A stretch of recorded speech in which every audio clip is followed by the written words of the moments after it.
আসসালামু আলাইকুম। সবার আগে বাছাই করা 10টি আন্তর্জাতিক খবর জানিয়ে দেব। প্রথমেই থাকছে শিরোনাম। তবে তার আগে অনুরোধ থাকবে ভিডিওটিতে একটি লাইক দিবেন।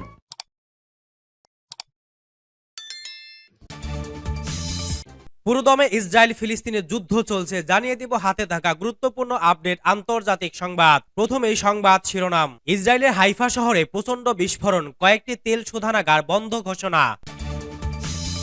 এরপর জানিয়ে দিব সৈন্য প্রত্যাহারে ভারতকে মালদ্বীপে প্রেসিডেন্টের আল্টিমেটাম। আরও জানিয়ে দিব ইউক্রেনে ব্রিটিশ সেনা মোতায়েনের অর্থ হবে যুদ্ধ ঘোষণা, বলছেন রাশিয়া। এদিকে ইয়েমেনে এবার গোয়েন্দা ড্রোন উড়ালো আমেরিকা ব্রিটেন। এরপর জানিয়ে দিব ডোনেটস্কে গত দিনে ইউক্রেনে ৩২০ সেনা নিহত। এবং সর্বশেষ জানিয়ে দিব মধ্যপ্রাচ্যে যুদ্ধের দামামা। শুনছিলেন সংবাদ শিরোনাম, এখন বিস্তারিত। তবে অনুরোধ থাকবে ভিডিওতে একটি লাইক করে দিন এবং কমেন্ট করে জানিয়ে দিন আপনার মূল্যবান মতামত। ইসরায়েলের হাইফা শহরে প্রচণ্ড বিস্ফোরণ, কয়েকটি তেল শোধনাগার বন্ধ ঘোষণা। ইহুদিবাদী ইসরায়েলে হাইফা শহরে শিল্প এলাকায় ব্যাপক বিস্ফোরণ ঘটেছে। বিস্ফোরণ স্থলের দূরে কয়েকটি তেল শোধনাগার অবস্থান। ইসরায়েলি সূত্রগুলো বিস্ফোরণের মুহূর্তে বিভিন্ন ছবি প্রকাশ করে বলেছে বিস্ফোরণের কারণ এখনো জানা যায়নি। তবে বিস্ফোরণের কারণে শোধনাগারগুলোর বেশ ক্ষতি হয়েছে। বিস্ফোরণের পরপরই শোধনাগারগুলো বন্ধ ঘোষণা করা হয়েছে। গাজায় যখন ইসরায়েলি গণহত্যা পুরোদমে চলছে তখনই এই বিস্ফোরণ ঘটল। কোনো কোনো সূত্র সন্দেহ করছে হাইফাতে ক্ষেপণাস্ত্র আঘাত হেনেছে এবং এ কারণেই এমন বিস্ফোরণ ঘটেছে। তবে ইসরায়েলের সরকারি মহল থেকে বলা হচ্ছে একটি কারখানার ভেতরে বিস্ফোরণ হয়েছে। রাসায়নিক পদার্থের উপস্থিতির কারণে বিস্ফোরণের তীব্রতা বেশি ছিল বলে তা ধারণা করা হয়েছে। গাজায় যুদ্ধ শুরুর পর থেকে তথ্য প্রকাশের উপর কঠোরতা বাড়িয়েছে দখলদার ইসরায়েল। গাজায় হতাহত ইসরায়েলি সেনাদের সঠিক পরিসংখ্যান প্রকাশ করতে দিচ্ছে না। অনেক ঘটনাকে নিরাপত্তা সংক্রান্ত ইস্যু হিসেবে ঘোষণা দিয়ে সেগুলো প্রকাশে বাধা দিচ্ছে। সূত্র পার্স টুডে।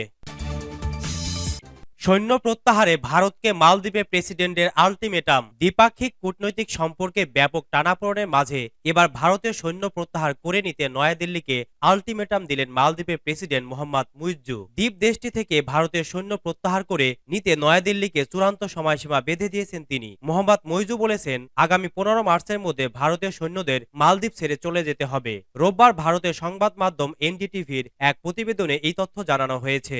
গত নভেম্বরে নির্বাচনে জয়ী হওয়ার পর প্রথম রাষ্ট্রীয় সফরে চীনে গিয়ে প্রেসিডেন্ট শি জিনপিং এর সাথে বৈঠক শেষে দেশে ফেরার পর এই আল্টিমেটাম দিয়েছেন মোহাম্মদ মুইজ্জু। মালদ্বীপের প্রেসিডেন্টের কার্যালয়ের পাবলিক পলিসি বিষয়ক কর্মকর্তা আব্দুল্লাহ নাজিম ইব্রাহিম বলেছেন, ভারতীয় সৈন্যরা মালদ্বীপে অবস্থান করতে পারবেন না। এটা প্রেসিডেন্ট ডক্টর মোহাম্মদ মুইজ্জু ও তার প্রশাসনের নীতি। ভারতের স্থানীয় গণমাধ্যমের তথ্য অনুযায়ী মালদ্বীপে বর্তমানে ভারতীয় সামরিক বাহিনীর ৮৮ সদস্যের উপস্থিতি রয়েছে। মালদ্বীপে কোনো বিদেশি সৈন্য থাকতে পারবে না বলে ২ মাস আগে ঘোষণা দিয়েছিলেন দেশটির প্রেসিডেন্ট। তিনি বলেছিলেন, এটা নিশ্চিত করা হবে যে মালদ্বীপের মাটিতে কোনো বিদেশি সামরিক বাহিনীর উপস্থিত থাকবে না। গত নভেম্বরের নির্বাচনে ভারত বিরোধী অবস্থান নিয়ে মালদ্বীপের ভোটারদের আকৃষ্ট করেছিলেন মোহাম্মদ মুইজ্জু। নির্বাচনী অঙ্গীকারে বাস্তবায়নে দেশটি থেকে ভারতের সৈন্য প্রত্যাহারের এই সময়সীমা বেঁধে দিয়েছেন তিনি। সেনা প্রত্যাহারের বিষয়ে আলোচনার জন্য একটি উচ্চ স্তরের কোর গ্রুপ গঠন করেছে মালদ্বীপ ও ভারত। রোববার সকালে রাজধানী মালেতে দেশটির পররাষ্ট্র মন্ত্রণালয়ের সদর দপ্তরে এই গ্রুপের প্রথম বৈঠক অনুষ্ঠিত হয়েছে। বৈঠকে ভারতীয় হাই কমিশনার মুনু মাহুয়ার উপস্থিত ছিলেন বলে স্থানীয় গণমাধ্যম জানিয়েছে। ইউক্রেনে ব্রিটিশ সেনা মোতায়েনের অর্থ হবে যুদ্ধ ঘোষণা, বলছেন রাশিয়া। রাশিয়ার নিরাপত্তা পরিষদের উপপ্রধান ও সাবেক প্রেসিডেন্ট দিমিত্রি মেদভেদেভ বলেছেন, ইউক্রেনে যুক্তরাজ্যের সামরিক বাহিনী মোতায়েনের অর্থ হবে রাশিয়ার বিরুদ্ধে যুদ্ধ ঘোষণা করা। ব্রিটিশ প্রধানমন্ত্রী ঋষি সুনাকের ইউক্রেন সফরের বিষয়ে মন্তব্য করে শুক্রবার এ মন্তব্য করেন তিনি। ব্রিটিশ প্রধানমন্ত্রী ঋষি সুনাক শুক্রবার কিয়েভ সফরকালে আগামী অর্থ বছরে ইউক্রেনের জন্য $৩১০ কোটি সামরিক সহায়তার ঘোষণা দিয়েছেন। ইউক্রেনকে নতুন সামরিক ড্রোন ক্রয় করতে সহায়তা করার জন্য তিনি এই সহায়তার ঘোষণা দেন। একই সঙ্গে তিনি অত্যাধুনিক প্রযুক্তির মাধ্যমে ইউক্রেনের প্রতিরক্ষা সক্ষমতা বাড়ানোর প্রতিশ্রুতি দেন। ঋষি সুনাকের এই সফর ও তার সহায়তার ব্যাপারে সামাজিক যোগাযোগ মাধ্যম টেলিগ্রামে অ্যাপে একটি পোস্ট করেন দিমিত্রি মেদভেদেভ। তাতে তিনি লেখেন, বেলগ্রাদে ক্লাস্টার যুদ্ধাস্ত্র ব্যবহার করে আমাদের বেসামরিক নাগরিকদের সঙ্গে যেমনটি ঘটেছে কিয়েভে সুনাকের প্রতিনিধি দলের তেমন আচরণ করা হলে পশ্চিমা জনগণ কেমন অনুভব করবে। আমি আশা করছি আমাদের চিরশত্রু অহংকারী ব্রিটিশরা বুঝতে পেরেছে ইউক্রেনে আনুষ্ঠানিকভাবে কোনো সামরিক দল মোতায়েন করা আমাদের দেশের বিরুদ্ধে যুদ্ধ ঘোষণা করা শামিল। মেদভেদেভ ২০০৮ থেকে ২০১২ মেয়াদে রাশিয়ার প্রেসিডেন্ট থাকাকালে নিজেকে একজন উদার আধুনিকতাবাদী রাষ্ট্রপ্রধান হিসেবে তুলে ধরেছিলেন, কিন্তু এখন নিজেকে কট্টর পশ্চিমা বিরোধী রুশ নেতা হিসেবেই নিজেকে উপস্থাপন করে থাকেন। সূত্র রয়টার্স। ইয়েমেনে এবার গোয়েন্দা ড্রোন উড়ালো আমেরিকা ব্রিটেন। হুতি বিদ্রোহী গোষ্ঠীর বিভিন্ন স্থাপনায় যৌথ হামলা চালানোর পর ইয়েমেনে এবার গোয়েন্দা ড্রোন উড়িয়েছে আমেরিকা ও ব্রিটেন। একজন হুতি কর্মকর্তা বরাত দিয়ে গণমাধ্যমে এ খবর প্রকাশিত হয়েছে।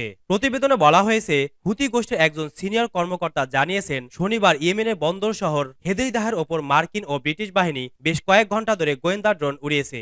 এর আগে এই অঞ্চলে যুক্তরাষ্ট্রের নতুন করে বিমান হামলার পরস্পর বিরোধী খবর প্রকাশ্যে আসে। হোদাইদাহ প্রদেশের ডেপুটি গভর্নর আলী আহমেদ কাশার টেলিফোনে সংবাদ মাধ্যমকে বলেন, তারা শনিবার সকাল থেকে সন্ধ্যা পর্যন্ত শহরের আকাশে বেশ কয়েকবার গোয়েন্দা ড্রোন দেখতে পেয়েছে। তিনি হোদাইদাহের হুতি সাইটগুলোতে শনিবার যুক্তরাষ্ট্রের নতুন করে বিমান হামলার বিষয়ে স্থানীয় ও আন্তর্জাতিক মিডিয়ার খবর অস্বীকার করেছেন। এর আগে স্থানীয় গণমাধ্যমের খবরে বলা হয়েছিল, হোদাইদাহ বন্দরের কাছে হুতি বাহিনীর রাশ কুথেফ নৌঘাটিতে মার্কিন নেতৃত্বাধীন জোট বিমান হামলা চালিয়েছে। স্থানীয় বাসিন্দারা জানিয়েছিলেন, তারা সেখানে বিকট বিস্ফোরণ ও অ্যাম্বুলেন্সের সাইরেন শুনতে পেয়েছেন। তারা আরও জানায়, হামলার পর হুতি ধরা হোদাইদাহ এলাকায় ব্যাপকভাবে যুদ্ধা মোতায়েন করা হয়েছে। তবে এই হুতি কর্মকর্তা বিস্ফোরণের বিষয়ে কোনো মন্তব্য করেননি। হুতি বিদ্রোহীরা লোহিত সাগরে বাণিজ্যিক ও সামরিক জাহাজে হামলা চালানোর জন্য রাশ কুতেব নৌঘাটি ব্যবহার করে বলে জানা গেছে। লোহিত সাগরের উপকূলে অবস্থিত হোদাইদাহ ইয়েমেনের অন্যতম বৃহত্তম বন্দর ও কৌশলগত গুরুত্বপূর্ণ শহর। ডোনেটস্কে গতদিনে ইউক্রেনে ৩২০ সেনা নিহত। ডোনেটস্কের দিকে গতদিনে ইউক্রেনে প্রায় ৩২০ সেনা এবং ৪টি ট্যাঙ্ক হারিয়েছে।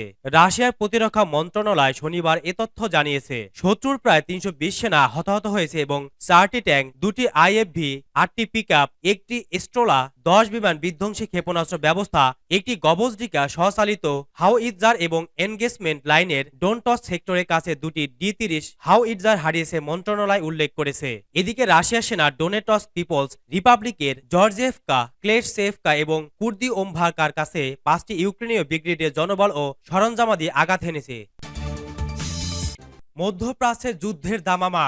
গাজায় ইসরায়েলের যুদ্ধ মধ্যপ্রাচ্যে ছড়িয়ে পড়া ঝুঁকি নিয়ে আলোচনা করার সময় শেষ হয়ে গেছে। এরই মধ্যে এই যুদ্ধ ছড়িয়ে পড়েছে মধ্যপ্রাচ্যে। আকস্মিক ইয়েমেনে মিসাইল হামলা শুরু করেছে যুক্তরাষ্ট্র যুক্তরাজ্য। এতে মধ্যপ্রাচ্যে যুদ্ধের মাত্রা ছড়িয়ে যেতে পারে বলে আশঙ্কা করা হচ্ছে। বিবিসির ইন্টারন্যাশনাল এডিটর জেরেমি বোয়েন একথা লিখেছেন। তিনি বলেছেন, তবে এখন পর্যন্ত এই যুদ্ধ তুলনামূলক কম মাত্রায় আছে।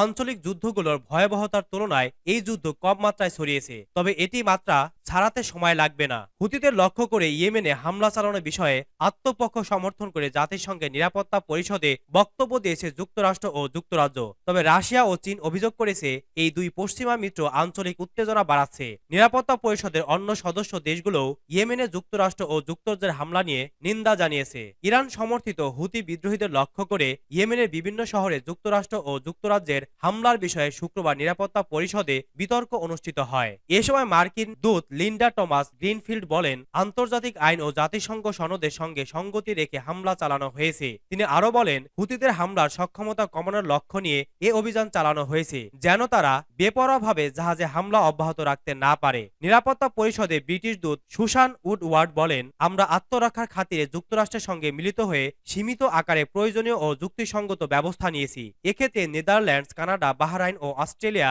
অভিযানে অংশ না নিলেও সমর্থন দিয়েছে। নিরাপত্তা পরিষদের রুশ দূত ভাসিলি নেবেনজিয়া অভিযোগ করেন, আন্তর্জাতিক আইন লঙ্ঘন করে যুক্তরাষ্ট্র ও যুক্তরাজ্যে ইয়েমেনে হামলা চালিয়েছে। এতে আঞ্চলিক উত্তেজনা বেড়েছে। সৌদি আরব ও লোহিত সাগরে অঞ্চলে সামরিক অভিযান এবং ইয়েমেনের বেশ কয়েকটি স্থানে বিমান হামলার বিষয়ে উদ্বেগ প্রকাশ করেছে। স্থানীয় সময় শুক্রবার ভোরে তারা এই উদ্বেগের কথা জানান।